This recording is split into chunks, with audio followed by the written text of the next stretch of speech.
علم اور تحقیق۔ دوسری بات کیا ہے؟ علم اور تحقیق۔ سائنسی اور فکری انقلاب۔ مسلمان اپنا سابقہ عروج دوبارہ کیسے حاصل کر سکتے ہیں؟ اس کا جواب کیا ہے؟ اگر مسلمان آج علمی طور پر تحقیق کے میدان میں آگے بڑھیں، سائنسی اور فکری انقلاب پیدا کر دیں، میرے محترم دوستو، مسلمان دوبارہ سابقہ عروج حاصل کر سکتے۔ اور ہماری تو وہی جو پہلی وحی، اسلام کی پہلی وحی، اقرأ بسم ربک الذی خلق خلق الانسان من علق اقرأ وربک الاکرم الذی علم بالقلم علم الانسان ما لم یعلم، تعلیم کے فروغ کے لیے اسلام کی پہلی وحی تعلیم کے فروغ کے لیے ہے۔ اور پھر اس کے ساتھ ساتھ بہت ساری باتیں ذہن میں آتی ہیں، وقت کی قلت کے باعث میں آپ کے گوش گزار نہیں کر سکتے۔ آپ تعلیم اور سائنس کے حوالے سے بہت کچھ پڑھ سن سکتے ہیں۔ رسول اللہ صلی اللہ علیہ وسلم بدر کے میدان میں ہیں، احد کے میدان میں ہیں۔ وہاں جب جنگ ختم ہوئی، بدر کے مقام پر جب اسلام اور کفر کا پہلا معرکہ ہوا، تو آپ کے علم میں ہے بہت سارے مشرکین مکہ گرفتار ہو گئے۔ بدر کے مقام پر جب اسلام اور مشرکین مکہ کی پہلی لڑائی ہوئی تو 70 مشرکین مکہ گرفتار ہو گئے۔ اب جنگ کے دوران جو لوگ گرفتار ہو جاتے تھے ان کے حوالے سے 3 باتیں ہوتی تھی۔ پہلی بات یہ ہوتی تھی ان کو غلام بنا لیا جاتا تھا، دوسری بات یہ ہوتی تھی ان کو قتل کر دیا جاتا تھا، اور تیسری بات یہ ہوتی تھی کہ فدیہ لے کر ان کو چھوڑ دیا جاتا تھا۔ اب یہاں کیا ہوا؟ بدر کے مقام پر جب مشرکین مکہ کی ایک بڑی تعداد گرفتار ہوئی، رسول اللہ صلی اللہ علیہ وسلم نے اعلان کیا، صحابہ اکرام سے مشورے کے بعد اعلان کیا کیا؟ توجہ سے یہ بات سننے کے لائق اور اپنے دل اور دماغ میں بٹھانے کے لائق۔ رسول اللہ صلی اللہ علیہ وسلم نے ان گرفتار شدگان مشرکین مکہ کے حوالے سے جو فیصلہ کیا، وہ فیصلہ یہ تھا کہ یہ جتنے بھی لوگ گرفتار ہیں، ان میں پڑھے لکھے لوگ ہمارے مسلمان بچوں کو پڑھائی اور لکھائی کا کام سکھائیں گے، تعلیم سکھائیں گے، ان کو تعلیم دیں گے۔ اگر یہ ہمارے مسلمان بچوں کو تعلیم دیں اور پڑھائی کا کام کریں تو ہم ان کو رہا کر دیں گے۔ سودا کس بات پر ہوا؟ مذاکرات کس بات پر ہوئے؟ کہ یہ جو گرفتار ہیں یہ ہمارے بچوں کو تعلیم دیں گے۔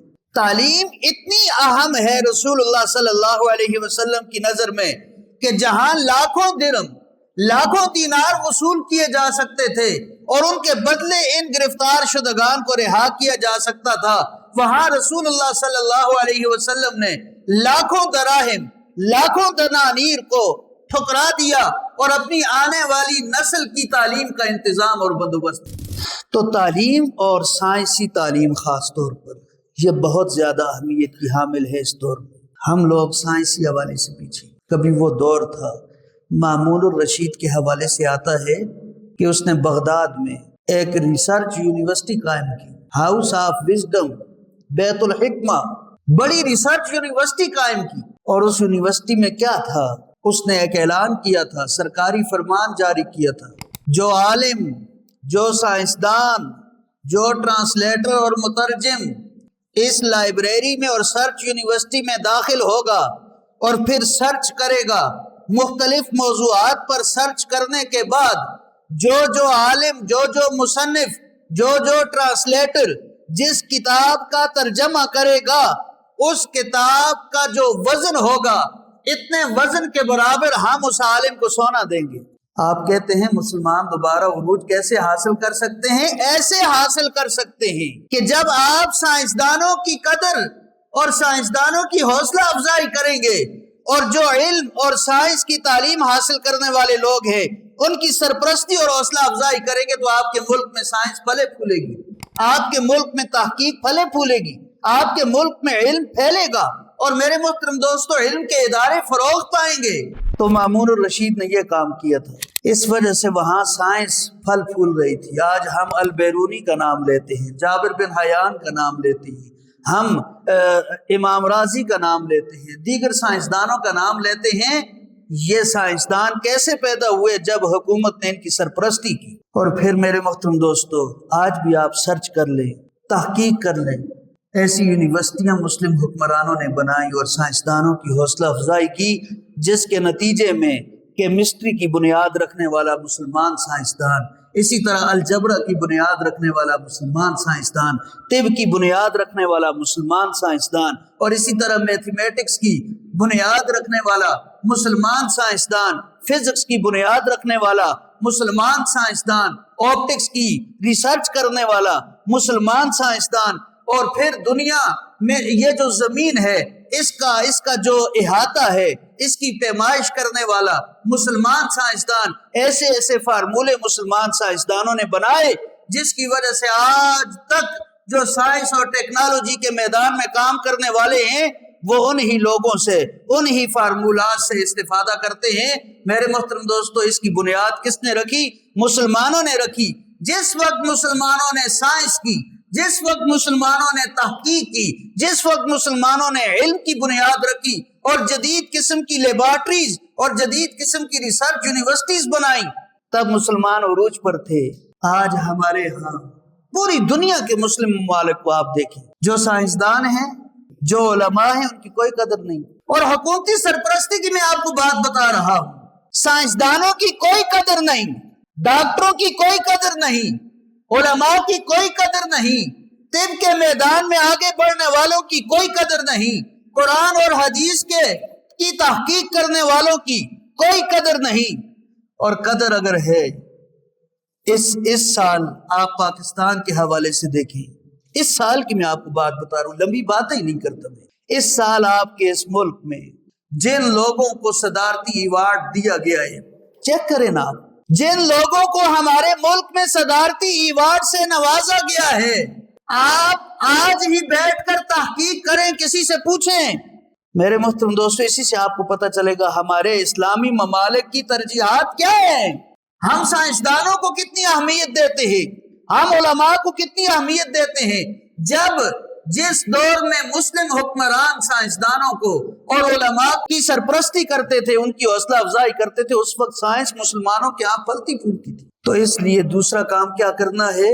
اس دور کے مسلمانوں کو سائنسی انقلاب پیدا کرنا ہے، اور خاص طور پر یہ جو دفاعی سائنس ہے، میزائل کیسے بنائے جاتے ہیں۔ قرآن کریم کی ایک آیت ہے وَأَعِدُّوا لَهُم مَّا اسْتَطَعْتُم مِّن قُوَّةٍ، مسلمانوں کافروں کے مقابلے میں جتنی طاقت، جتنی قوت تم جمع کر سکتے ہو جمع کرو، جتنا پاور بنا سکتے ہو پاور بناؤ، جتنا اسلحہ بنا سکتے ہو اسلحہ بناؤ، جتنے میزائل بنا سکتے ہو میزائل بناؤ، جتنے بم بنا سکتے ہو اتنے بم کافروں کے مقابلے میں، طاغوت کے مقابلے میں بناؤ، جتنے ہوائی جہاز بنا سکتے ہو کافروں کے مقابلے میں بناؤ، جتنے جیٹ طیارے بنا سکتے ہو کافروں کے مقابلے میں بناؤ۔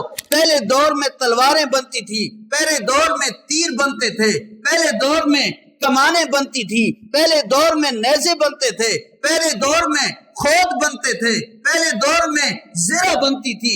آج کے دور میں کیا بنتا ہے؟ آج کے دور میں جو اسلحہ ہے وہ تلوار نہیں ہے، وہ بندوق ہے۔ آج کے دور میں جو اسلحہ ہے وہ میزائل ہے۔ آج کے دور میں جو اسلحہ ہے وہ جیٹ طیارے ہیں۔ آج کے دور میں جو اسلحہ ہے وہ ڈرون طیارے ہیں۔ آج کے دور میں جو اسلحہ ہے وہ سائبر وار کے حوالے سے جو اسلحے ہیں، وہ اسلحے اور وہ ٹیکنالوجی مسلمانوں کو حاصل کرنا ہوگی۔ اس دور میں، اس دور کا جو سکہ رائج الوقت ہے وہ یہی ہے، اور اس دور کے جو ہتھیار ہیں وہ یہی ہیں۔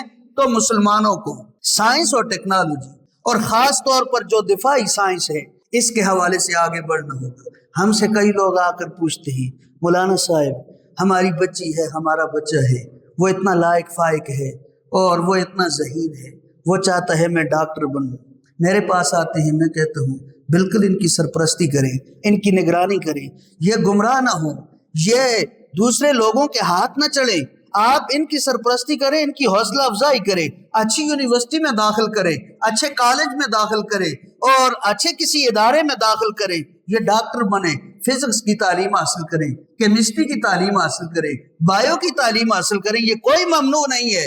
ہمیں پائلٹوں کی بھی ضرورت ہے، ہمیں میزائل مارنے والوں کی بھی ضرورت ہے، ہمیں بم بنانے والوں کی بھی ضرورت ہے، ہمیں ڈرون بنانے والوں کی بھی ضرورت ہے، ہمیں طب کے میدان میں میڈیکل کے میدان میں سائنسدانوں کی ضرورت ہے، ہمیں عسکری میدان میں ایسے سائنسدانوں کی ضرورت ہے، لیکن ایسے سائنسدان جو ساتھ ساتھ سائنسدان ہوں ساتھ عالم ہوں، ساتھ سائنسدان ہوں ساتھ مومن ہوں، ساتھ طیارہ اڑا رہے ہوں ساتھ مومن ہوں، ڈاکٹر ہوں ساتھ مومن ہوں۔ ایسے لوگوں کی ضرورت ہے جو عقیدے کے بھی پختہ ہوں، ایمان کے بھی پختہ ہوں، اور ساتھ ساتھ یہ جو جدید قسم کی جنگ ہے اس کے لیے وہ ٹیکنالوجی بھی فراہم کر سکتے ہوں، تحقیق بھی کر سکتے ہوں۔ ایسے لوگوں کی ضرورت ہے۔ دو باتیں آپ کو بتائیں۔ پہلی بات، مسلمان اپنا سابقہ عروج کیسے حاصل کر سکتے ہیں؟ ایمان پختہ کر کے، عقیدہ پختہ کر کے، اپنا نظریہ پختہ کر کے، ایک بات۔ دوسری بات، مسلمان دوبارہ عروج کیسے حاصل کر سکتے ہیں؟ سائنس، تحقیق اور علم کے میدان میں انقلاب برپا کر کے مسلمان اپنا سابقہ عروج دوبارہ حاصل کر سکتے ہیں۔